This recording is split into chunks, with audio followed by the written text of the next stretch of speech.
a conversation with a musician, a professional sound healer, an incredible heart-centered woman who has actually created wonderful sound baths for the Ohm Store in the past. Maybe you remember her. I will do a full introduction for her in just a moment. Ted can see us. Hello, Ted and Debbie, welcome. And I see that many people are joining, so I am going to begin making introductions. Okay, so Lynn, I would love first to welcome you back because you created an incredible experience. I know Ted and some other folks that I already see here in the comments. You created an incredible experience for our audience with sound. I can't even remember when that exactly was, but we have been friends, co-conspirators, and collaborators for a couple of years now. Mhm. Every time we interact, I'm so touched by the warm energy that I get from you. You have a wonderful space right now in the background, but I'm going to ask you to talk a little bit more about yourself, but you are a teacher. You have a master's in music. So you come to things from a formal background and also have the benefit of being a real practitioner Mhm. who has spread her wings and created wonderful things in the world as an educator, as a teacher, as a coach. You are part of the faculty for the upcoming Ohm Store Sound School. Lynn, welcome. Thank you so much. What a beautiful, I'm like, are you talking about me? So thank you. That was beautiful. It's wonderful to be with all of you. Hello, Omis out there. Oh my gosh. Yeah. So I guess maybe, do you want me just to kind of start out how I went into sound healing, or did you have a specific question to kick off? I would love that. And let me just acknowledge something. So if anyone is here and they're like, what's going on? We're doing our giveaway at the end. But we are going to be doing is having a conversation with dear Lynn, and I'm going to be asking her all sorts of questions about her experience with sound, her thoughts on sound, both past, present, and future. But yes, okay. So if you are here, welcome. You can feel free to drop questions or comments in the thread here. And when there is opportunity, I will surface them for Lynn to address. But yes, Lynn, would you give us kind of like a biographical background of a little bit about your experience and ultimately why is this your pursuit in life and how did you get here? Okay, awesome. So I started playing in band when I was 9. Of course, in the band and then the orchestra world, and went on and got my I was an all-state musician in high school, and I was this classic chronic overachiever, trying to do, go. Got my master's degree. Actually, I have 2 master's degrees because one wasn't enough apparently. And I look back on that time now and thinking, I was just in this massive amount of burnout. And you're surrounded by music, but at the professional level, you're really trying to perfect the craft. It's all about like not missing notes, everything being aligned, trying to win auditions. And then a series of events started to kind of trigger and kind of wake me up to this chronic lifestyle of, musicians sometimes aren't paid very well. You're taking every single job out there just to pay your bills. You're taking every single student because, it might not be ideal, but you're doing that because you feel that if you don't do it, so you just won't get called anymore. Yeah. So there's kind of this scarcity mindset. There's a lot of competition, and it can be really unhealthy at times. And I think all of these things are about balance. But kind of where it started is my dad was diagnosed with cancer, pancreatic cancer, and he died in 2016. But he was diagnosed in 2013. And when that happened, they gave him a couple months to live because, as you know, pancreatic cancer is really serious. And of course, it was devastating to our family. We started planning a funeral, and lo and behold, my dad's mindset, he was just this powerhouse. I call him the warrior. And he was like, I would be crying and I'd be like, this is horrible. And he'd be like, Linner, I'm going to be okay. It's going to be all right. So we kind of fast forward. He lived, instead of a couple months, he lived for 3 years. And so, and he was always this just incredible human, like his willpower, his years ago he was a smoker, and one day he's just like, I'm going to quit smoking, and he just did, with no aids whatsoever. So I started to kind of really like, when you're facing somebody that is very close to you passing away, you start to like look at life, like who am I, what am I about? And after he did succumb to pancreatic cancer, because there really is no true cure for the kind of he had.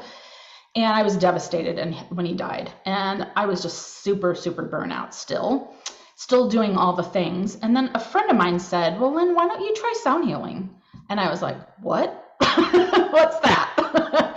And now, of course, I know the benefits of music. And, we can all think about a favorite song we, listen to that takes us to Zen, or takes us to pump us up before a game. Think about basketball games when they're playing music and it just riles up the crowd and gets the athletes ready to go.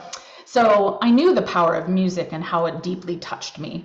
And so I started dabbling in sound healing, and then I decided I should really look into what makes this work, right? I didn't want to just dabble in it so much, so I decided to start taking a deep dive.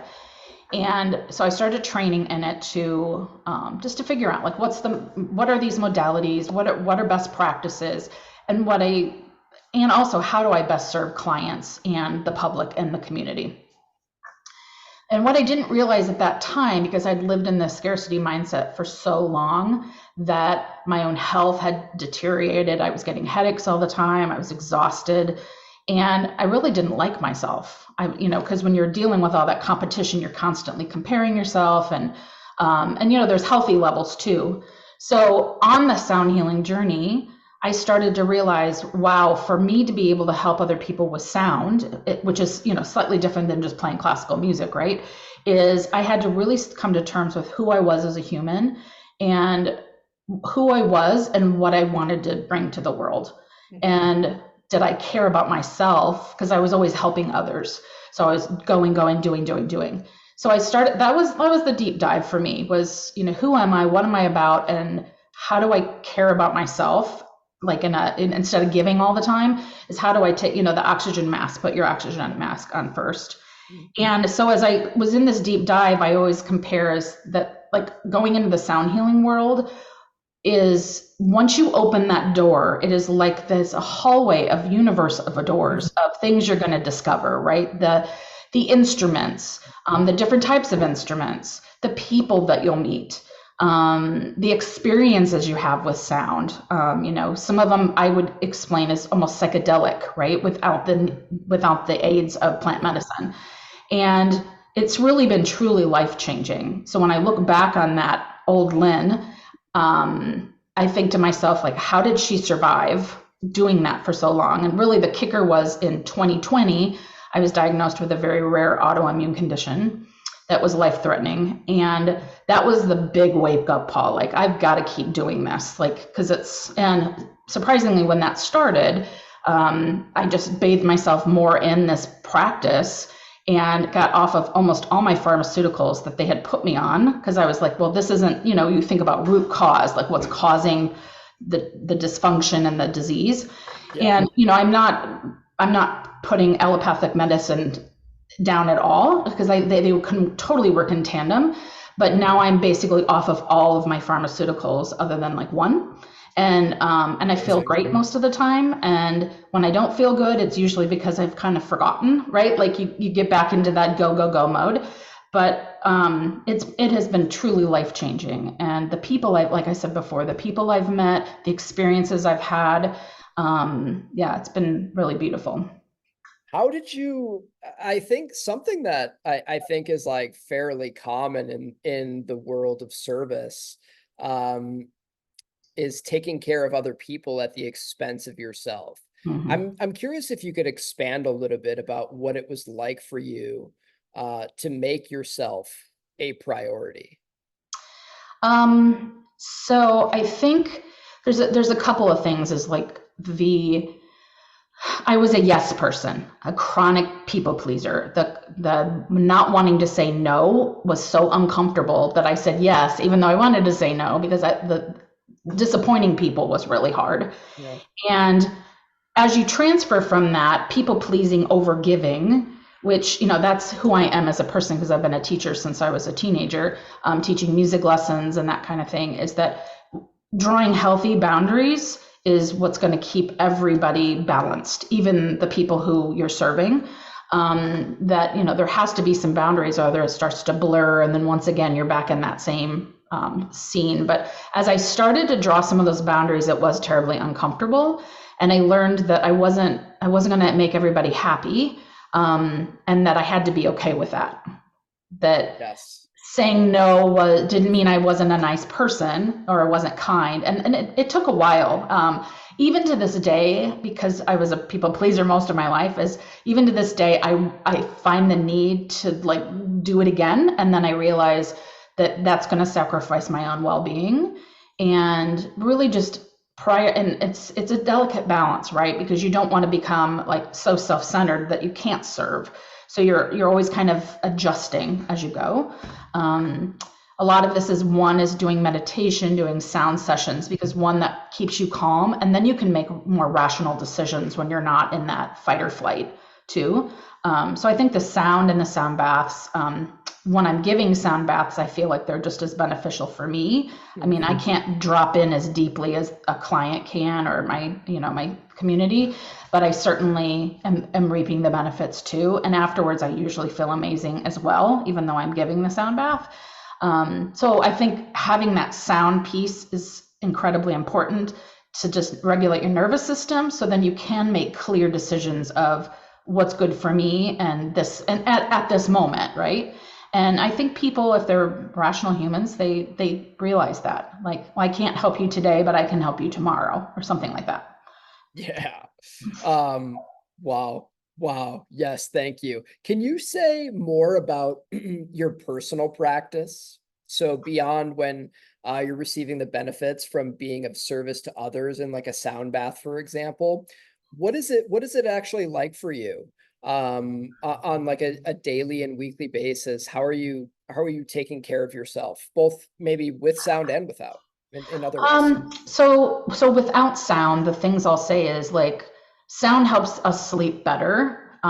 That's it improves our sleep quality. So making sure that I get the proper sleep, and also nutrition. So much of our food system is prepackaged and ultra processed. So trying to eat whole foods, which I feel has played a big role in my recovery as well from the autoimmune condition. And then, so my own sound healing practice is each day I'm trying to discover something new about my instruments. Right now I've just ordered a new instrument that's coming. I'm very excited about that. So I'm doing some research. I'm looking at the latest scientific information coming out of the community, connecting with other sound healers. I try to do my own meditations every day, where I'm not playing, for at least 20 minutes, depending on the day. Sometimes it's longer. And so it's making sure that I make time, because to be as you've probably heard the saying, is that we don't heal, we are setting the scene for somebody to heal. You're letting them self-heal as you do a sound bath, whether that's mind, body, or spirit, or all of them. So I like to, it's basically just every day I'm either giving a sound bath, or I'm going to receive a sound bath, or I'm going to do some research on an instrument. And I try to practice my instruments every day at some level. But of course, when you've got many of them, it's hard to play them all in one day. And I'm professionally trained as a flutist. So that's like I still teach in the classical world as well. And as I'm thinking of this too, Frank, I wanted to share that it dawned on me maybe a month ago that the same notes that I played as a professional classical musician, which I still do, were the ones that drove me to this like illness, right? Like being so driven and overachieving and checking off the boxes. Those same notes that had to be perfect and had to be fast and be, in this perfection model, are now the same notes, but in a different organization, that allow the healing and the wellness. Whoa, what a realization. And it was really profound. And I don't know, and I shared that with somebody and they looked at me like, what? But it's for a while I felt kind of, angry that I had to like live that stress, right? And then I go, no, no, no, like all of those things that happened to me up until this time with, scarcity mindset, competition, all those things, Yeah. which happen in most places, right? Yeah. Those are the same things that allowed me to get to where I'm at today. That I can still use all of my music background in my sound baths, but in a different way. And so it aids me in, I just feel very grateful at times. That before I didn't feel grateful, like, oh, this was so stressful. Why did I do this? And now I realize that it was actually a blessing. And then you look at the gratitude piece, like, wow, these same notes that drove me to perfection and stress have now flipped my life to healing, wellness, peace, calm. So yeah, it's my, I understand. I do. Like I come from a similar, journey of autoimmunity and chronic Lyme disease and all sorts of things that led me um down this path. I'm Mhm. curious, people this is like I don't know that you were meaning it literally, but we have gotten so many questions where people ask about like the meaning of feeling irritation around particular notes or musical Mm. frequencies. So I don't know if you were meaning it literally, but I would like to ask you literally. We so often get a question and often have like really interesting conversations around it. The general gist of it being, if a particular frequency is irritating to me, or even like other words, it makes me feel frustrated, it makes me feel angry. Mhm. Is it a frequency to be avoided, or is it a frequency to be accepted deeper so I can integrate whatever's going on? That's a really great question. So I think, we're all so unique in how we process sound, that we're Yeah. all in our own reality. So I don't think there are bad sounds at all.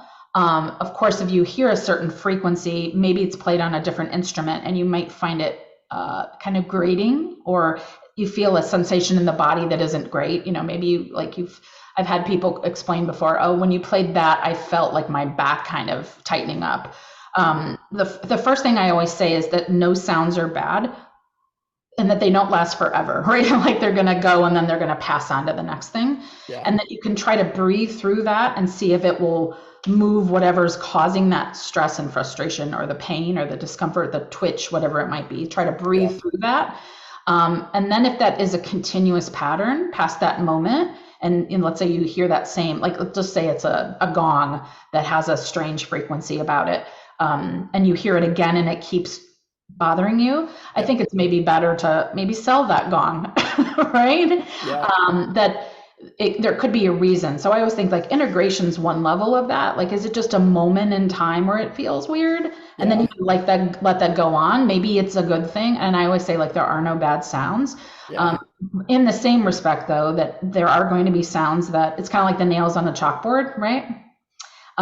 Yeah. Some people are very affected by that, and other people are like, just it isn't to them, so affected by that. So I think it's good to like, what's the pattern? Like, does it keep bothering you after a while? And I think too, sometimes those frequencies tend to be higher ones, or they're the part of the harmonic of a like the overtone series of something that might be kind of bugging somebody. I don't hear that a lot, but I do hear, oh, I felt like a twinge, or they felt the need to sit up. But I always think like breathe through it, let the energy move, and then if it's a long time thing, then you just try to maybe avoid that sound, that frequency Yeah. on that instrument. I like that. If I could like repeat back to you like something that I interpreted Mm-hmm. was like, if you are being facilitated by someone else Mm-hmm. and you hear a sound that is irritating or makes you feel frustrated or angry, it's like a wonderful opportunity for integration.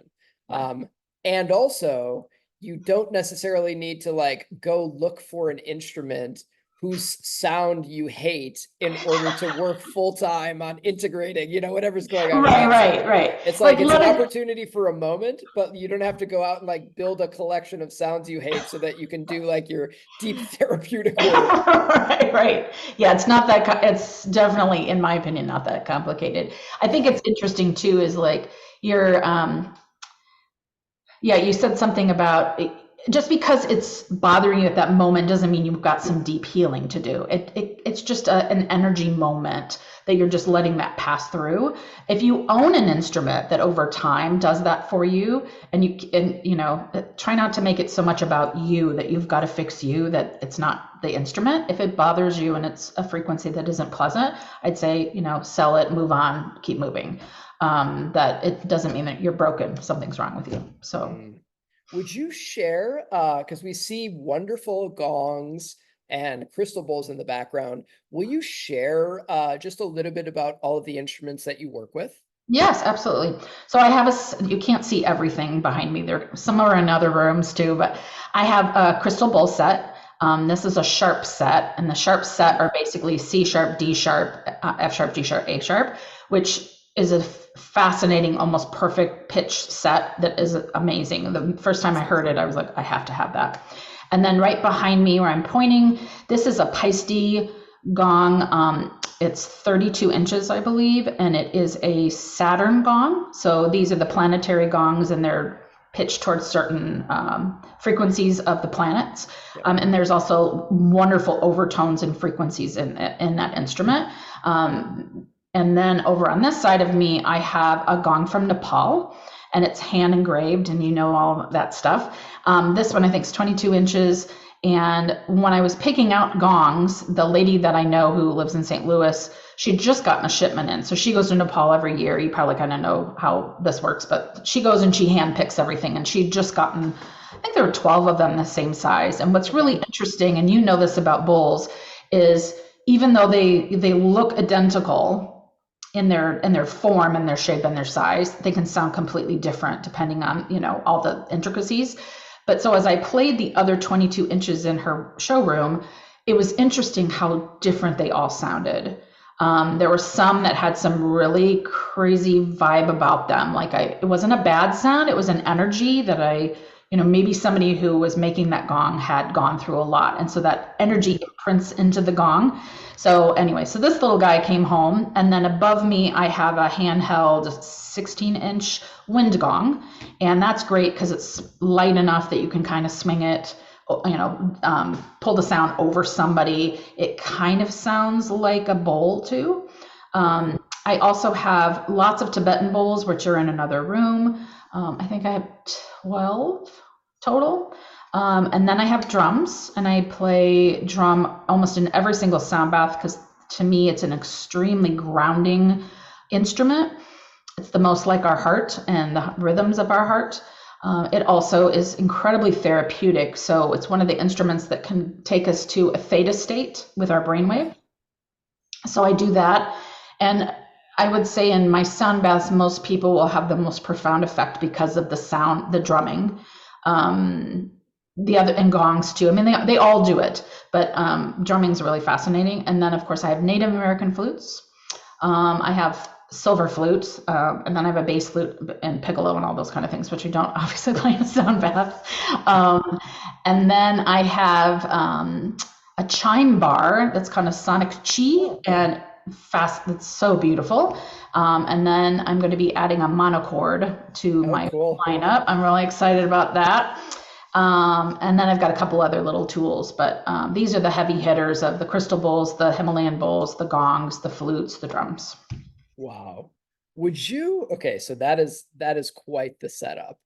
Would you talk a little bit about from really whatever you want to share, how does sound impact people that you work with? I would just really love for you to share that you've dedicated your life to this. How is what you're creating and sounds possibilities impacting people in the moment, over the long term? So I think for somebody who's new to sound healing, it's kind of like, what's happening? What are you doing over there, right? There's an inquisitiveness about it, of just curiosity. And then there's the science. So I call myself a scientific woo. It's what's the science behind all of this? So at inception, we are sound. That's our first sense we develop in the womb. It's also the last sense that we lose as we're passing on.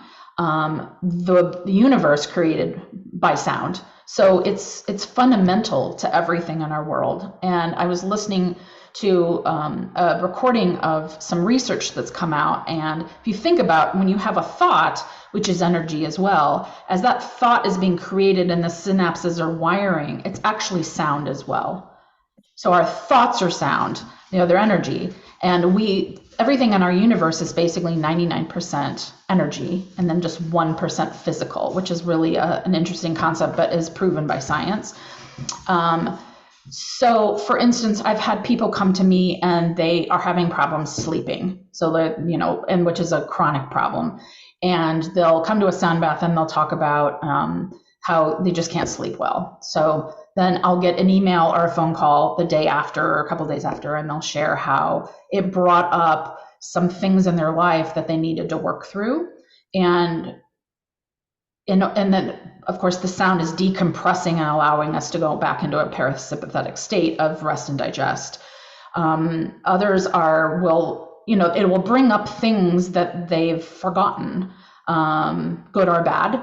And I always say the sound is going to take you where you're at the moment in this place and time. And if you're going into a theta state, then you're really digging into that parasympathetic state. And then you're going to have more kind of psychedelic experiences. You might see color, you might see images, you might, so it's going to bring up some things, and that isn't a bad thing. It's no different than any other memory or a dream. So that's something that my clients talk about a lot, without divulging, client confidentiality. For me, I have, and then I should probably talk about clients more too, but they'll have experiences like they feel like they're high, right? Like, they'll just feel like they're in this altered state of reality, and they'll feel more connected to other people. They'll have these images, and then some people just feel more relaxed. So everybody's so differently impacted by it, and each sound bath, in my opinion, is going to have a slightly unique experience. For myself, what started to happen, if you're in the spiritual world, I was connecting to like spirit guides. And at the time it started to happen, I had no idea what it was. So if you're really into the woo, it takes you into that other altered state of being able to connect to the spiritual realm. A lot of times if I'm meditating, I'll get nudges from what I call my spirit team. So that's a complicated thing. I'm curious, was that present to you as a part of a traditional meditation practice, or were those spirit guides activated by experiences with sound? That's really interesting. I think it was activated by sound, because the first time it happened, I was listening to a pre-recorded sound bath, and it was clear as day that there was a guide in the room spoke to me. Hello, Lynn, this is, your spirit guide. And so, if you're not into this kind of stuff, it might be like, oh boy, here we go. It's a little crazy, but it feels like it's totally in real time. And if somebody had told me 10 years ago, I'd be on a live with you talking about spirit guides, I'd like commit her. She's a little crazy, but I think it's for the people who are into like angels, spirit guides, ancestors, your spirit team. That has been the thing that I least expected. And it's a really beautiful moment. And most of the time it's with sound, but I have had experiences where there's no music happening in the house. There's been some really interesting, I don't even know how much to indulge, but it's been really fascinating. So it's another element that was a shock to me that I had. I think as children, we have imaginary friends, between 0 and 7, your imagination is really, kids are seeing imaginary friends, and they have these, they're very, very, very creative, because of the way the brain is sitting in theta a lot of the time. So when you're in, say, a shamanic practice where you're here into that theta state, you're going to have these very wild or creative images, because it's taking you back into that same brainwave state, or similar to that, right? Because there's different brainwave states. So now I'm able to connect without sound, but with sound, it happens much quicker because everything is vibration. So I can do it mentally too in a silent meditation, but the sound always takes me there faster, for sure. Someone, Heike has an interesting question that is, I think building on something that I've noticed too. So I'll paraphrase a little bit Okay. because I want to add a little bit of context. So what is apparent is that you have a great deal of knowledge around music. So Heike is asking, could I, let me read the question for briefly here so I'm interpreting correctly. Essentially, is it possible to facilitate others' transformation with sound, not coming from a musical background? Yes. Yes. So, and I want to, so thank you for that question. That's a great question. I believe that, when you're children and you have the little xylophones and people are hitting the Mhm. xylophones, I mean, music, in my opinion, is a birthright that, it doesn't matter where you live, where you're from, what, anything, regardless of creed, religion, whatever, sound is the basis of humanity. And not only like its biological function, but in how the Big Bang, the Earth starts. So to me, sound is a birthright for everyone on the planet. And when I was in my sound healing training, there were a couple people who were classically trained and then everybody else wasn't. Okay. They were coming from it from just, maybe they were yoga practitioners or Reiki masters. And what I started to notice, because I lived in the classical world for so long, where it's all about like who you studied with, who you know, what you've done, that there's like I hate this word, but snobbery about that, right? Yeah. And the really great musicians don't think that way, but there's definitely like, oh, well, who'd you study with? You get Mhm. that kind of stuff. Yeah. And it started to dawn on me how yucky that felt. That what if somebody was born with this innate talent and it was just developed by some teachers and maybe they didn't get a master's degree, that they could still be valid as a human and as a musician. So it Mhm. started to feel kind of icky to me, like listening to people doing that. And, I'll be honest, when you're in that scene, you sometimes think that way too, because Yeah. it's just the culture. And now that I'm in the sound world, I really do believe I have a lot of people say, well, I couldn't do that. And I'm like, yes, you could. You could totally play the gong and you could totally play sound bowls and singing bowls, and you could totally play the drum and you could totally play the Native American flute. That they're all doable. I do feel like most of the people on the planet, as long as they've got, their facilities and they've got fingers and toes and all the good things, that they can do those instruments as well. It does help to know some basic music theory, just from a standpoint, and you probably know this, well, one, you were a musician too before all this. Not classically trained, an amateur, No, big no, but time. it's okay. But you had some experience with music. So let's just say Sally decides that she's really fascinated by this, but she's never played a musical instrument. She can play too. That if you have the desire and the yearning to do something, it's a sign from your higher self that you should be doing that, or you could be doing that. I shouldn't should you, but you could do that.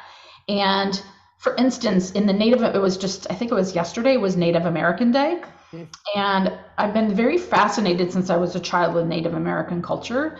And so that's always been kind of when I was a little kid, I was always like buying the little Native American dolls and purses. Yeah. But in their culture, everyone can drum, everyone can sing, and everybody can play the Native American flute because you're just blowing air, moving some fingers.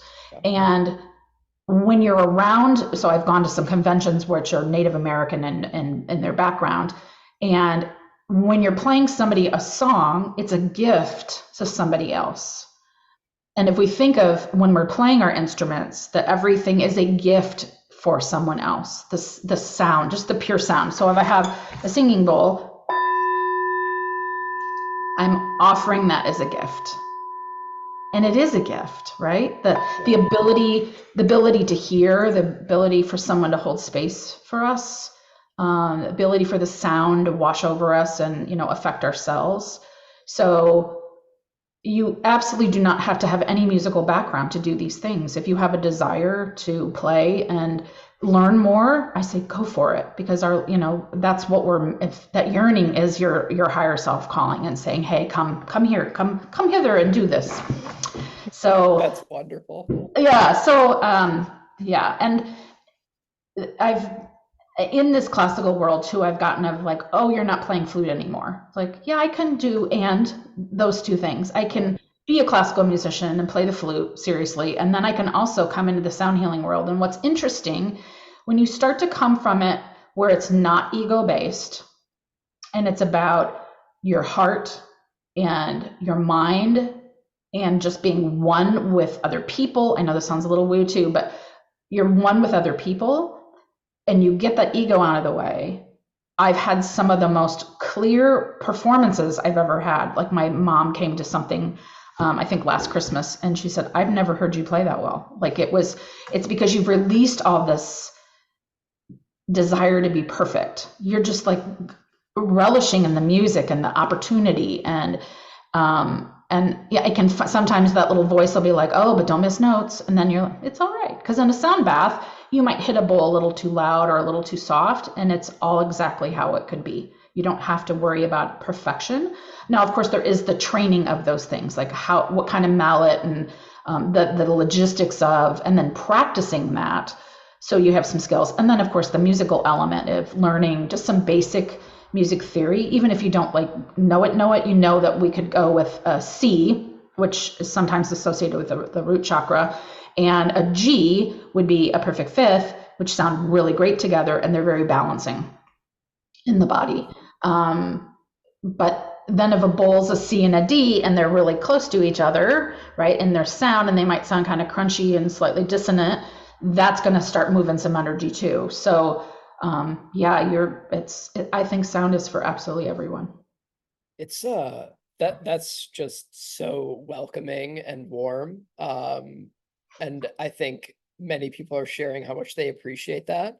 Mhm.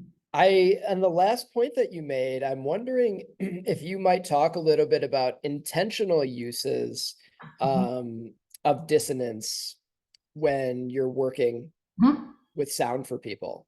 How do you like what's that process like of things that like a perfect fifth interval thing that sound wonderful together versus utilizing something that doesn't on its surface necessarily sound resonant? Mhm. So in the protocols that I've studied, that different intervals will create releases of certain conditions. So it can be anything from anxiety, depression, and these are generalities. So we're obviously not claiming, that we're curing those things. Yeah. Typically, if you play like C's, unison C's, or octave C's, so like a C and then a higher C or a lower C, Yeah. those are very calming and balancing.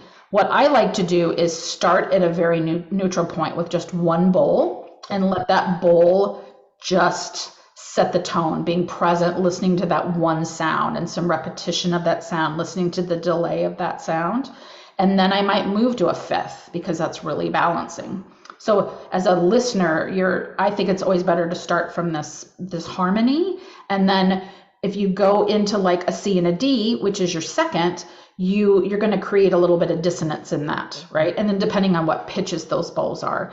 And this community might know about binaural beats, which of course create some brainwave states too. And they can sound what my students call a lot of times are crunchy, like they sound get that crunchy Yeah. sound. And that's going to start to release energy, right? Like it's going to release energy in the body. So you do those, and you don't do too many of those, right? You want to, and then you balance it back out with something else. Yeah. So it's kind of like when you listen to a piece of music. Let's say it's Beethoven. It starts off, well, doesn't need to start off harmonious from a standpoint, but you're gonna, as something progresses, you might get some more crunchy sounds in there, things that are what we call chromaticism, which sound more colorful. Takes us on a journey, and then towards the end, usually it comes back to this homeostasis, right back to this clearer harmony. But of course, not all pieces do that same thing. Kind of like a sentence, like I went to the store and I bought some bread. So you've got kind of just that simple stuff that we talk about just in our speaking voice. So adding those elements of that releasing without, say, C and a D, is you're going to feel the body maybe moving things forward, like, or in or out. Sometimes you might get like a little twitch. And even as you're listening to that, that's starting to break up stagnant energy. And then you let that do that a little bit and then come back to a more harmonious. I think our bodies need that balance. So with everything balanced, swinging one side, one swinging, you can do some releasing intervals and then go back to the more harmonious ones. Yeah. Yeah. Balancing them. Balancing them, yeah. Yeah. And I think what you may like, where let's say you really like the dissonance and you like that the crunchiness and all of that, another person may find that more uncomfortable. So I try to think of, like, I like that sound Yeah. of, I just really relish in that quality, but not everybody does. So I try to, once again, like, let's make sure we don't do too much of that so it all bounces out. How do you so before you get a massage, you're like, I got this going on here and be careful here. Um, when you are working with someone, let's take let's say it's a group setting. Mhm. Um, how are you adjusting what you're doing for people? Like, how are you flowing and aiming to serve like one to many without people being able to give you verbal feedback on what's happening for them? That's a really great question. So let's just say I have 20 people in a sound bath, and usually I will do this on, like, let's just say it's a full moon, and then depending on what kind of full moon it is, we might have an intention.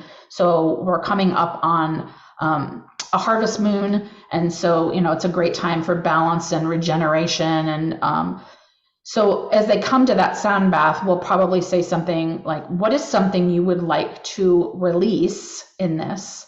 Now that could be, think about 20 different people. They're going to have, it might be an emotion. It might be some connection to something else. It could be an energy. It could be anything. So what's something you would like to release in this? And that what's something you would like to allow in the sound bath? So we're releasing and we're allowing. And because usually in the sound bath, there isn't time to talk to 20 people before and after. And so we set our intentions and I usually will do like a little guided meditation with breath work. So everybody can kind of start sinking in, kind of walk them through that. And then also I start to read energy in the room, which sounds very woo, and it is. And I can sense in the room like a collective energy of what's happening. And then I can also sense certain areas of the room where there's more dense energy. For instance, somebody might be really going through some difficult things, and I don't go there because I haven't been given permission, but I can sense it. Like, something over here is serious. Like someone's dealing with grief or something difficult. So that guides me. And sometimes before that, well, most of the time before a sound bath, I'll ask, is there anything anybody would like to work on as a group? And most of the time people are kind of shy. And I always say, if you're not comfortable, just think it in your head. And then as I'm playing, I let them go ahead and verbalize that out loud, to themselves if they want, so that we've got this releasing and allowing, releasing and allowing. The allowing can be like surrender. I'm going to surrender to who I am as a human. I'm going to surrender that to my soul's purpose, whatever it might be. And I go off of that energy in the room.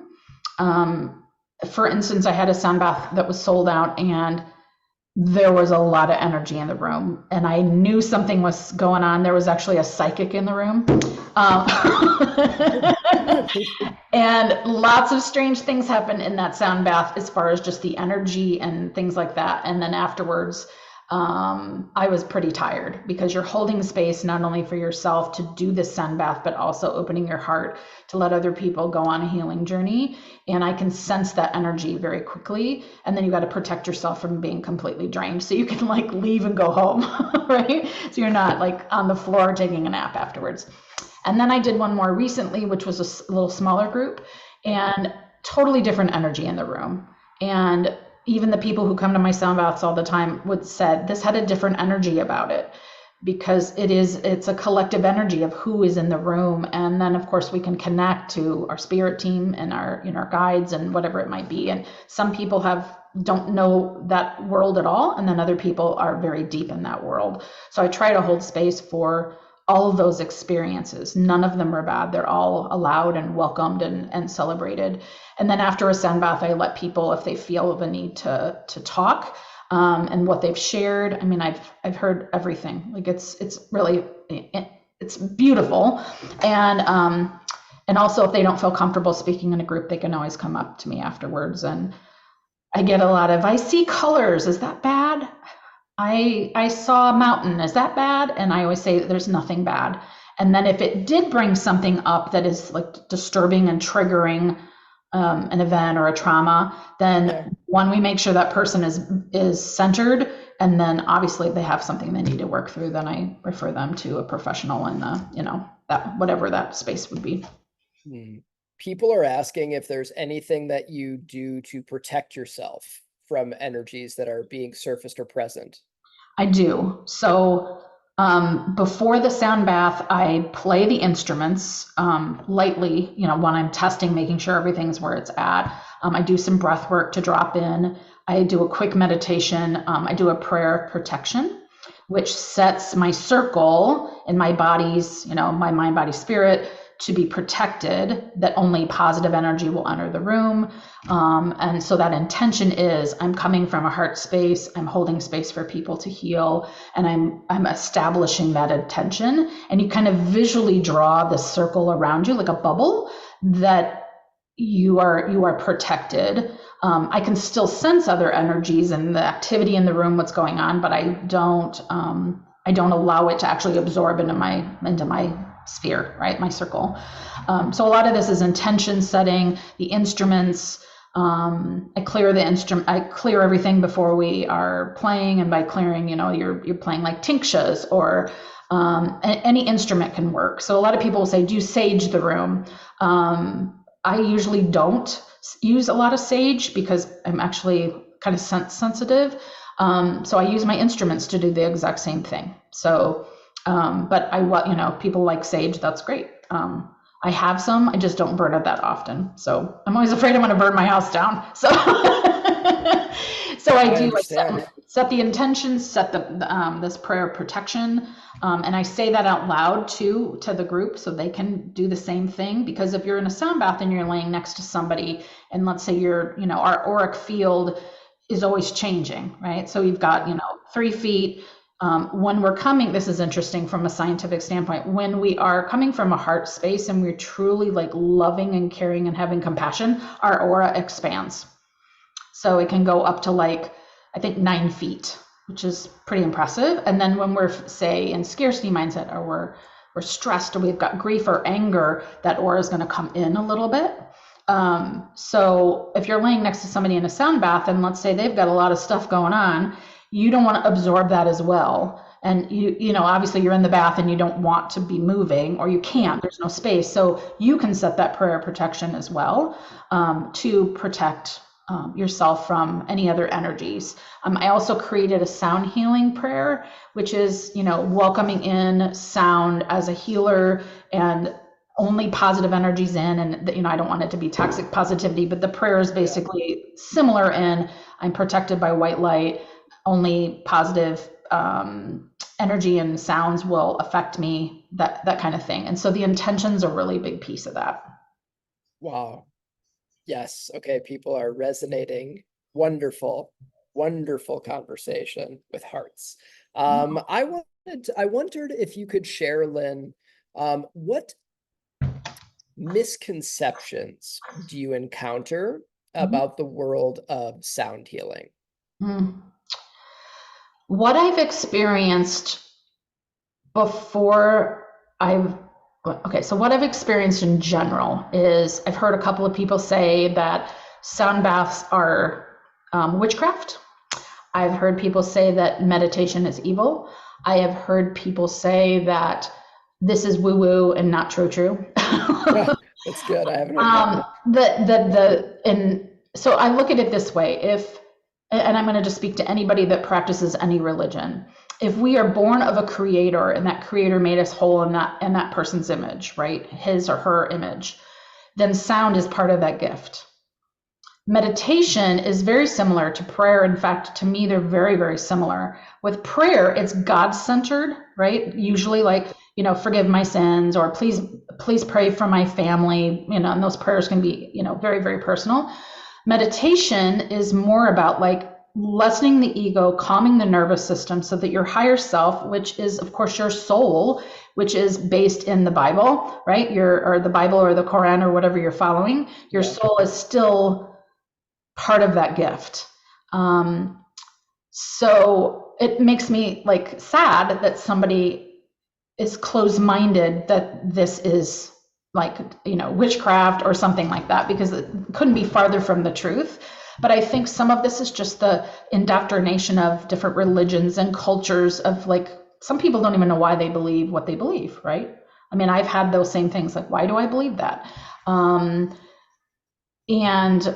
I do believe that sound is a gift from our creator, whether it's source, the universe, God, whoever it is, and your, whatever you practice, is that gift. And to me, that gift can't be evil. It can't be bad.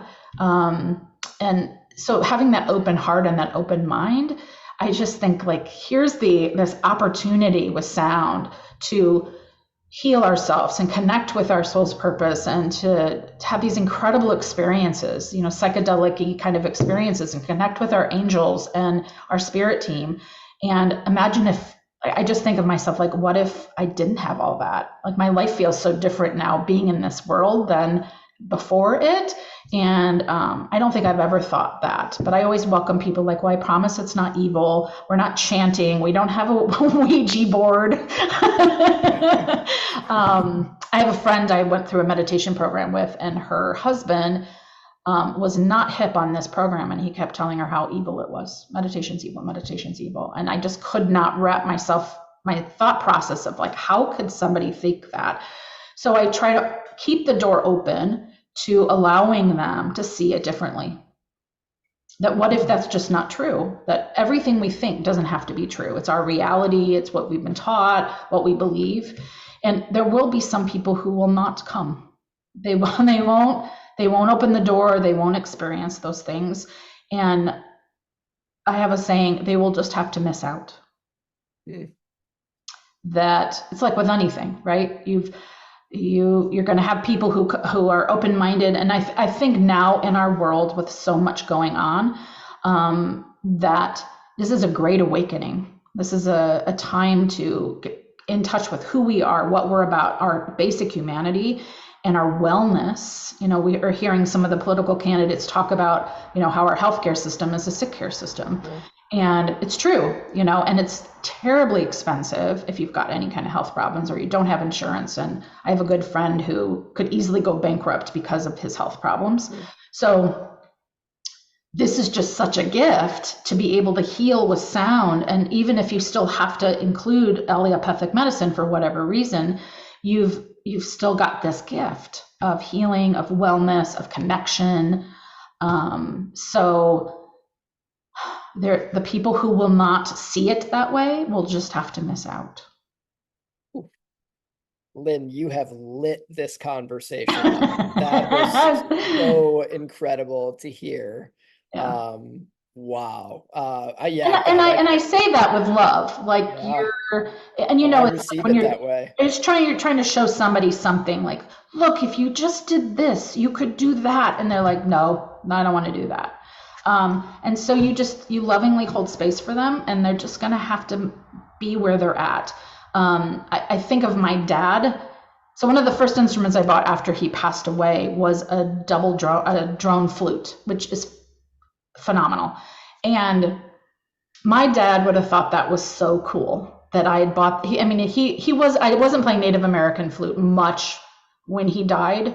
And anyway, when I played this flute, it was like it called to me. And when I played it, somebody said, oh my gosh, you sound like you've played that flute your whole life. And now I think to myself, how amazing, and now I know he can hear me because he's still here. He's just in a different, state. And so I think he would have been open to this, even though, he was more old school. Oh, well, wow, that's really cool. I think I'll go do that. And my mom, who's still alive, she comes to all my sound baths. She loves it. She says that it's just profound. And then the people that you meet, right? And, you kind of create this community, just like here with the Omis, and people sleep better. So even if you're not into the woo at all, you're going to sleep better. You're going to feel better. And it's just going to improve your life. I mean, who doesn't need more sleep or more relaxation? That is really, really well said, and so welcoming and inclusive. You don't have to believe anything else, so Yep. long as you get a better night's sleep. Right. Time. Right. Exactly. And it's so true that so I've appeared in some docuseries with Dr. Bruce Lipton, and if you know him, he talks about epigenetics, and that chronic disease is being caused from this ongoing chronic stress. Yeah. And that's leading to like 80% or more of diseases in our world. And of course, that doesn't even come into the picture of when we talk about our food sources. And if most of us are living in this chronic stress, and a sound bath can lower that chronic stress, which can put you back into a parasympathetic state, can lower your blood pressure, can do all these things, then you don't have to believe one thing about anything else, and it's beneficial just to get some sleep, just to get some rest. And then also that you're in a caring community, that people are holding space for you to be you. Wow. Yes, many love Bruce Lipton, love what you're saying here. For those that didn't hear the beginning of this, Lynne will be one of the instructors in the upcoming Ohm Store Sound School. In a minute, we'll go, if it's okay, just a few minutes extra. Lynne, do you have a commitment to go to right now? I'm good. I'm free for another hour, so Okay, you probably don't want to. No, but I'm good. I'm good so for another. we're gonna have Lynne. I'm gonna send you the giveaway winner in our Zoom chat, so you'll announce it, but not yet, Okay. because there's one thing. It's different from what we're talking about here, but like 7 people have asked a question in the chat, and I just wanted to address it. Everyone is wondering, is that the room that you practice in? If so, aren't the acoustics a bit hard? And essentially there's been like a running side conversation wanting you to talk more about acoustics, and do you put rugs in, and do you play in that room? And I know it's not like it's not so deep as what we were just talking about, No. but people have been like commenting on this on the side, almost in like a fun way, for like 40 minutes. So I just wanted to make sure that we addressed what people are super interested in here. So it kind of depends on what I'm doing, but if I'm giving a sound bath in this space, I usually will have a rug that I'll sit on to help absorb a little bit of the sound. Yeah. But the acoustics is something we could talk about for like hours. Is the acoustics in this space, I don't know how they sound on my webcam, but they're amazing because it really allows the sound to like expand and has a longer delay because there's space for that to progress. If I'm doing some recording, I do roll out an area rug. So as I'm moving around, you don't hear the noise of like cables hitting. So that absorbs a little bit of sound too. And typically I think you want an acoustical space as long as it's a smaller, like I think this room's 20 by 20, something like that. I think it's a fabulous place to play, and my vision is one day it'll be a sound center. But if a room is a little bit more dead, which we sometimes will call dry, that's good for recording because then you're just getting the sound, and then you can, I work in Ableton Live, so you can like sound, you're going to do a recording. You don't want too much echo because you're going to record that dry, and then you're going to add reverb to it. It kind of just depends on what it is. So if it's a live thing, you want some acoustical properties, otherwise the sound doesn't travel quite as far. I played in a church once that was a 6-second delay. And so as you're playing, if you're playing like 1 or 2 instruments, that's really amazing because they really start to create this soundscape. But if you're playing faster notes, then it becomes like a swarm of sound, and it's kind of too much. So it really depends on how much you're playing and what you're playing. But in the sound healing world, I feel that nothing's wrong or right. It's just how that person approaches it. But you want that delay on the sound so you can really listen to it as it fades out, right? If it's dead, it's not going to sing as long, at least in that acoustical space. So I think that none of it's good, or, I know that some people do in smaller rooms and their sound baths that it's a little more dead. And then you can always mic, right? So if you've got a deader space, deader, is that a word? A more dead space. I like you can it. add some microphones to those bowls. And if your space, let's say you're in a cathedral and you're like a big church and you've got, say, 100 sound bath participants, you may need to mic anyway.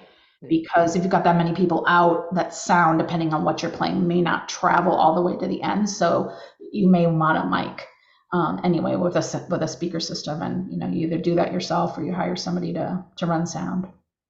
That was incredible. I'm so glad that I surfaced the conversation that was going on. That was Did really that help? insightful. Thank you, Lynne. Did that help? Please let us know. I know Bob, you originally brought that up, I think like 40 minutes ago, and I'm so sorry it just took me until now to bring it up.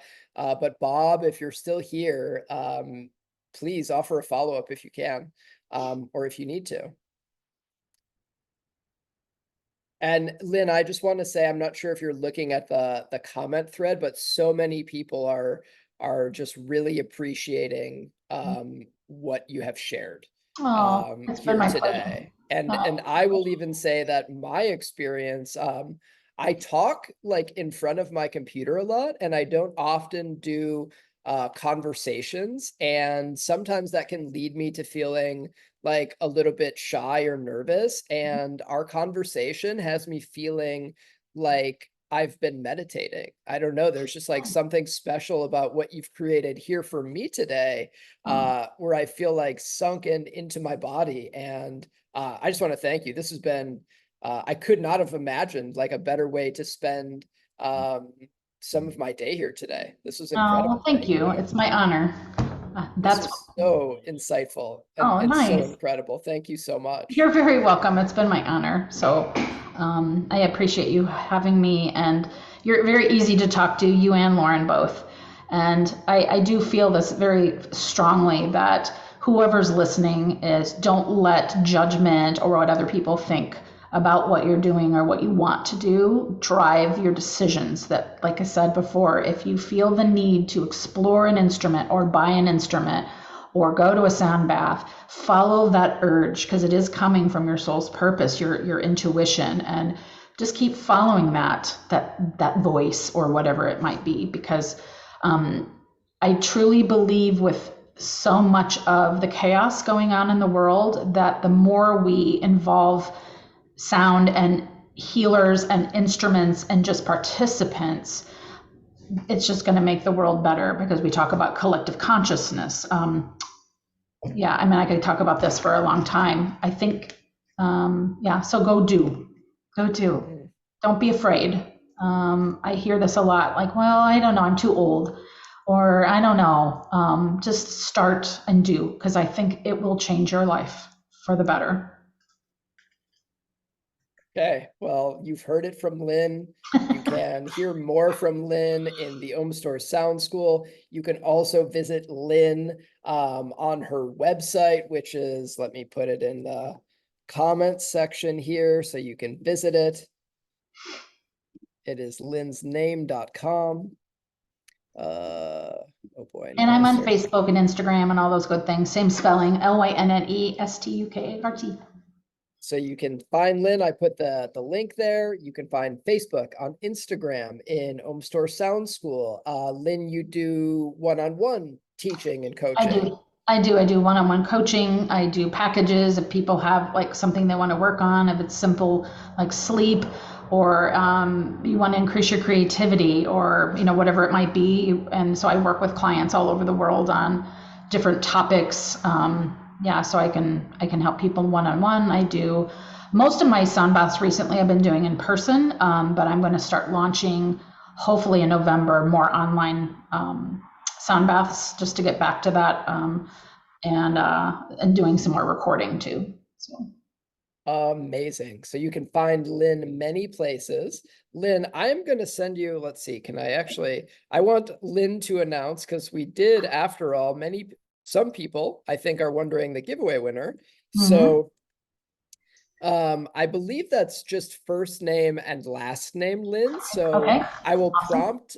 So each week, as you know, we give away a singing bowl, valued at up to $315 in retail value. So usually, folks are selecting 6 to 7 inch handmade Bell bronze singing bowls, of which we have several different looks and even different frequency bands.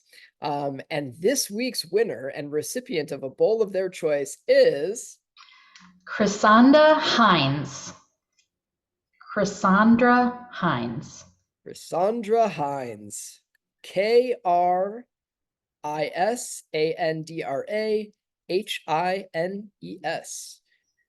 And I will put it in here. And then Lynne, just really quickly, I think, where are you located? Where can people, if they want to do in-person sound baths, where are you? So I am located in Iowa, and I know all of you are going to go to Corn. So I live about 3 hours west of Chicago, and I'm like 3 hours east of Des Moines. And I live in an area called the Quad Cities, so Davenport, Iowa area, and I live outside of there. So, but like I said, I'm going to be doing more virtual settings. If you sign up for my email list at the bottom of my website, you'll get all the announcements of that. And I also announce that on Facebook if you're not into the email scene. So that's if you're doing virtual, and then locally I'm in the Quad Cities area that I do most of them. And I've just been asked to travel to Wisconsin yesterday to go to do a sound bath at a crystal shop there. So I'm able to travel if you need that too. Open to travel. So you know how to find Lynne. Website, Awesome. Facebook, Instagram, the Quad Cities. Open to travel if you have a strong calling to host Lynne. And Sound School. And Sound School, which enrollment will begin October 1st. We are so lucky to have Lynne as one of our instructors. If you feel called, as Lynne has mentioned, no necessity of a background in classical musical training. All that is required is that whisper in your ear that says it might be something that you'd love to get up to and to serve. So Lynne, this was incredible. For those wondering, this, of course, we did this on Facebook, so you can come back to Facebook and you can watch part or all of the conversation again if you'd like to revisit. And then you can find Lynne in all of the ways we've described. You can find the Ohm Store right here on this Facebook page that you're on. And check us out for Sound School. We start October 1st, and we'd love to have you if it's feels right and timely for you. Lynne, thank you all, thank you, Lynne, so much. And to you all that have been here with us alongside, thank you. Lovely comments, so welcoming for me, so enthusiastic about what Lynne has shared. Lynne, this was just great. Thank you so much. You're very welcome. It's been an honor to be with all of you today. And congratulations to Chrysandra, who won the bowl, the giveaway. That's awesome. And I'm delighted that you've invited me and that I get to participate with all of you in Sound School. And even if you're not doing Sound School, please just go buy a bowl. I love it. Or a drum or anything like that. And I do mentoring too. So if you need help picking things out, just reach out. I'll be happy to help you in any way I can. Lynne, incredible. Thank you all so much, guests. Lynne, thank you. We will talk very soon. That sounds great. Thank you. Okay. Bye, Omies. Bye, everybody. Bye. Lynne, that was so good. I think let's see, look on Facebook. Okay, I ended on Facebook, I think. Okay. Let's make sure.